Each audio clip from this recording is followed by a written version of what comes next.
तो आज हम सबका जो सबसे पहला पोएम है आप लोग की सीबीएसई क्लास 10 में, वो है द डस्ट ऑफ स्नो। और ये पोएम बहुत ही सिंपल है, बहुत ही छोटा है, जैसा कि आप लोग स्क्रीन में देख सकते हैं। इसी ट्वेल्थ स्टैंडर्ड का ये पोएम है। एक हो गया स्ट्रेंजर 1 जो कि 4 लाइन्स का है, और स्ट्रेंजर 2 ये भी 4 लाइन्स का है। And one thing to be remember that this poem the dust of snow has been written by an American poet named Robert Frost. और ये पोएम जितना देखने में छोटा है, सिंपल है, उतना ही अच्छा और उतना ही डीप मीनिंग के कंटेंट भी करके रखता है। तो अगर इस पोएम के अगर तो मिडिल मीनिंग को पकड़ने की कोशिश करेंगे, ज़्यादा डीप में नहीं जाएंगे तो ज़्यादा कुछ समझ में नहीं आएगा। लेकिन अगर इस पोएम के हम सब डीप मीनिंग को पकड़ते हैं तो पोएम अच्छे समझ में आएगा, उसको एंजॉय भी कर सकते हैं।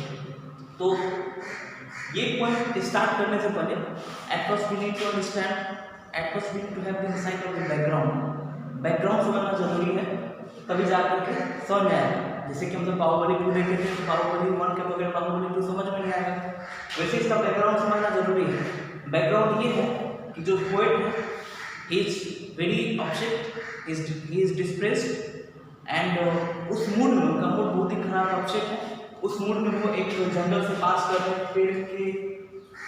एक पेड़ से होकर के पास कर रहे हैं, और वहाँ पर कुछ देर रेस्ट ले रहे हैं, रुक गए वहाँ पर। सिटिंग अंडर द ट्री और standing, it is not clear, ये क्लियर नहीं है कि वो बैठे हुए हैं खड़े हैं वहाँ पर। लेकिन अचानक से क्या होता है कि एक इंसिडेंस उनके साथ होता है कि एक क्रो यानी एक कौवा आता है और वो उस पेड़ का जो ब्रांच उसको हिला देता है, और जो स्नो पार्टिकल्स हैं उनके शरीर पर गिरते हैं, और वो पार्टिकल्स गिरते ही अचानक से क्या होता है कि उनका मूड चेंज होता है।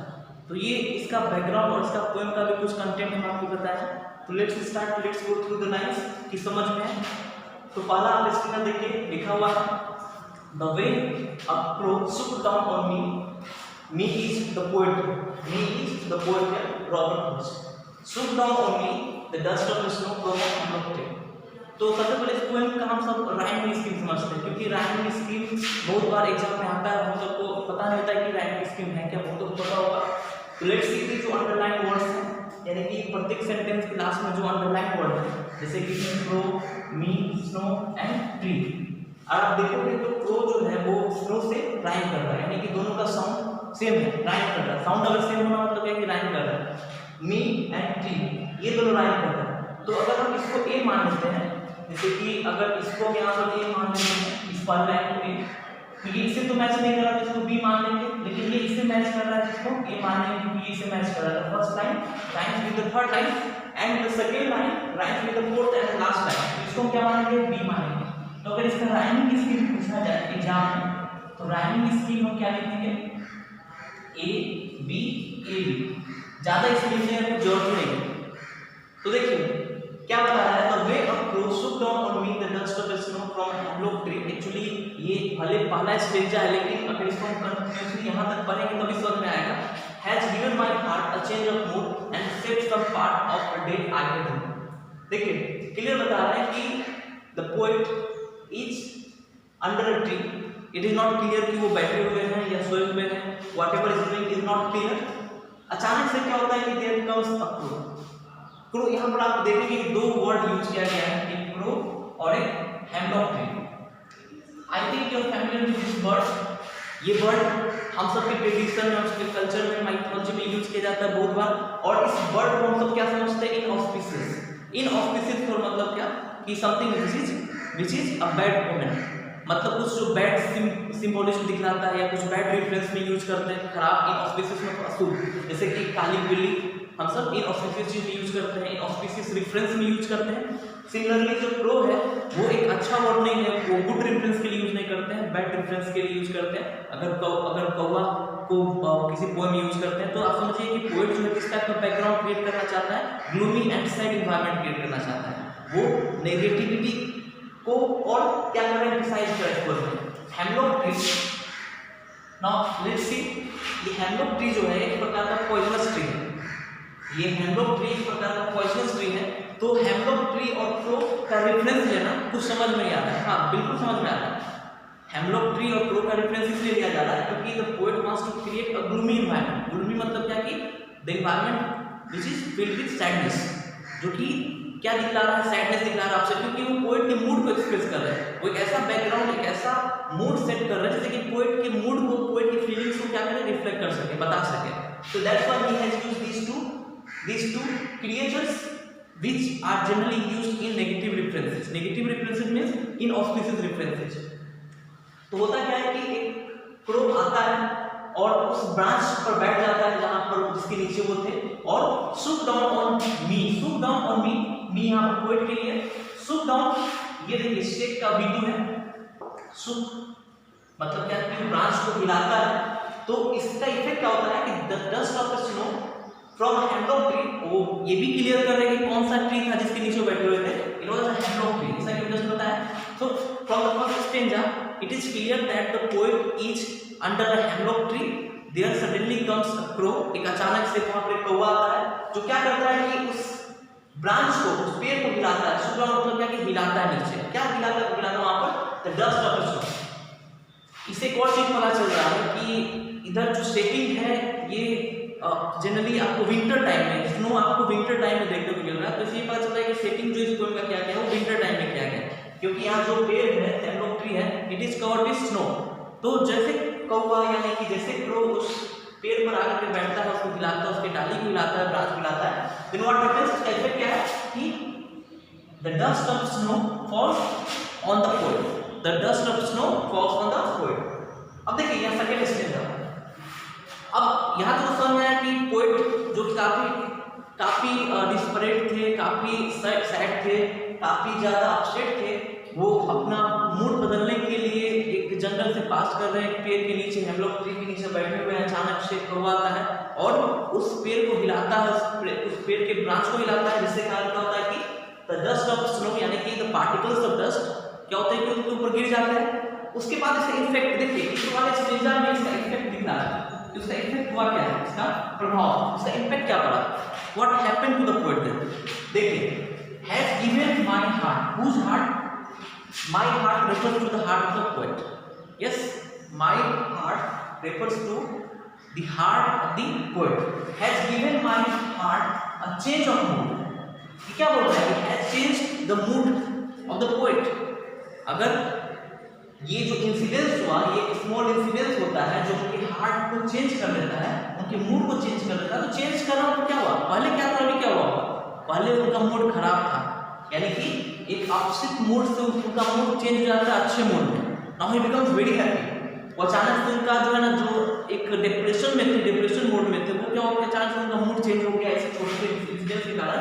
And save some part of a day I do, अब इसमें लास्ट लाइन में क्या बता रहा है कि मेरा और दिन भी खराब जा सकता था, लेकिन इस छोटे से इंसिडेंस ने मेरा क्या किया, and save some part of a day, मेरा और दिन जो मेरा पूरा दिन खराब जाता उसको बचा लिया वो चीज से खराब होने से। है तो मतलब क्या कि खराब हो सकता था, लेकिन एक छोटे से इंसिडेंस ने मेरा बचा हुआ दिन बचा लिया, बचा हुआ दिन बचा लिया।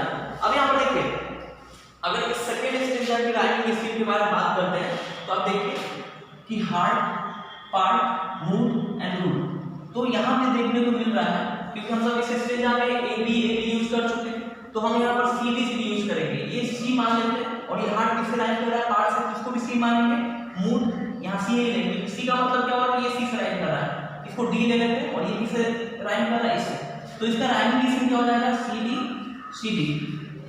तो एक बात ध्यान रखेंगे कि जनरली एग्जाम के टाइम में आप लोग को पूरा पोएम नहीं देता, अगर छोटा पोएम है तो आपको पूरा मिल सकता है, लेकिन बड़ा पोएम है तो उसमें से एक स्टेंजा उठा के देता है, और स्टेंजा से क्वेश्चन सब दिया जाता है, इसमें आप राइमिंग स्कीम सब कुछ, अगर ये स्टेंजा आपसे एग्जाम में पूछा जाता है, पूछा जाए कि what is the rhyming scheme of this poem, तो आप ये लिखेंगे ए बी, इसमें उतना ज्यादा डिटेल में लिखने की जरूरत नहीं कि the first line rhymes with the second line, third line and the second line rhymes with the fourth line, लिखने की जरूरत नहीं है, इतना में आपको नंबर मिल जाएगा। अगर ये पूछेगा तो फिर भी आप ए बी यूज कर सकते हैं, क्यों ए बी, क्योंकि आप इसको साथ नहीं लिखे, तो उसके इसमें आप पढ़ाई एक दो लेकर यूज करेंगे तो अच्छा होगा। इसके अलावा एग्जाम में आपको प्रत्येक स्टेंजा से बहुत सारा क्वेश्चन हो सकता है, तो हम आपको बताते हैं most of asked questions, most frequently asked question जो कि एग्जाम में पूछे जाते हैं। See the first stanza, the way a crow swooped down on me, the dust of the snow from a hemlock tree। अब यहाँ पर पहला क्वेश्चन हो सकता है कि who swooped down on him the dust of the snow, किसने poet के ऊपर dust of स्नो गिरा है, तो आंसर क्या होगा? The crow shook down on him the dust of snow.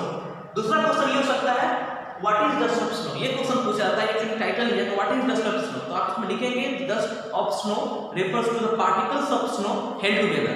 The dust of snow refers to the particles of dust held together. Sorry, the particles of snow held together. ठीक है, अब यहाँ पे क्वेश्चन ये हो सकता है कि what do you think why the poet has used these two negative references? क्यों ये पोएट जो है हेमलॉक ट्री या क्रो यूज करते हैं? तो यहाँ पर आंसर लिखेंगे कि the poet has used these two negative references just to create a gloomy environment, just to create a gloomy background for the poet, because the first stanza reflects the sad mood of the poet. तो sad mood को और emphasize करने के लिए वो यहाँ पर कुछ अच्छा चीज तो auspicious चीज तो यूज नहीं कर सकते थे, वो कुछ inauspicious यूज करेंगे, क्योंकि पहला स्टेंजा में ही ऐसा सिचुएशन है कि the poet is not happy, the poet is depressed, he is unhappy, और उनका मूड बहुत ही खराब है, तो उस मूड को रिफ्लेक्ट करने के लिए वो क्या करते हैं? क्रो और हेमलॉक ट्री यूज कर रहे हैं। जनरली कोई भी पोएट ऐसे चीजों को, ऐसे क्रिएचर्स को अपने पोएम में यूज नहीं करता है, क्योंकि such things are bad omens, such things are bad references, but here the poet has used such creatures, such things just to create a gloomy environment. इसमें अगला क्वेश्चन ये हो सकता है कि आइए सेकंड स्टेंजा में देखते हैं इस क्वेश्चन क्या हो सकता है कि what happens to the poet, what happens to the poet when the dust of the snow falls on him? क्या होता है? तो आप बताइए इसका क्या आंसर होगा? ये लाइन पर इसमें लिखा हुआ है he has given my heart a change of mood, तो हम इसको सिंपल वे में लिखेंगे कि it has changed the mood of the poet. The poet was unhappy, sad, but now he is very happy. The mood of the poet has completely changed. तो ये सब frequently asked questions हैं, तो अगर इस पोएम को हम सब ऊपर ऊपर पढ़ते हैं तो उतना अच्छा समझ नहीं आएगा, लेकिन इसके डीप मीनिंग को आप समझिए क्या ये पोएट बताना चाहते हैं इस पोएम के जरिए कि even a small incidents of our life, even a small incidents of our life can bring about a significant change in our life. मतलब क्या कि लाइफ में अगर छोटा मोटा भी इंसिडेंस हो, तो अगर आप उसको अच्छा से परसीव करते हैं, अच्छा से उसको परसेप्ट करें, अच्छा से समझें उसको, उसके प्रति आपका एटीट्यूड अच्छा हो, तो आप उससे क्या कर सकते हो? उससे आप पॉजिटिविटी भी निकाल सकते हैं। That means you can have something positive from negative. अब है क्या कि ये आपके एटीट्यूड या आपके परसेप्शन पर डिपेंड करता है। अगर पोएट सपोज कि अगर आप वहाँ पर होते पोएट की जगह पर, और अगर ये सब चीज घटना आपके साथ होता, तो आप क्या समझते, आप ये परसेप्ट करते, आप ये कंसीव करते कि आज का दिन तो इससे खराब था और खराब हो गया क्योंकि ये घटना मेरे साथ हो गई। बट यहाँ पर जो पोएट का एटीट्यूड था वो कंप्लीटली क्या था? चेंज था। वो इस चीज को सही तरीका से परसेप्ट किए, उनका एटीट्यूड छोटे से सिग्निफिकेंस के प्रति थोड़ा अलग टाइप का था, जिसका इम्पैक्ट क्या हुआ कि उनका मूड चेंज हो गया। हो सकता था कि सिचुएशन इससे भी खराब सकता था उनके साथ, लेकिन ये जो छोटा सा इंसिडेंस है, this small incidence has brought about a significant change to the poet's mood.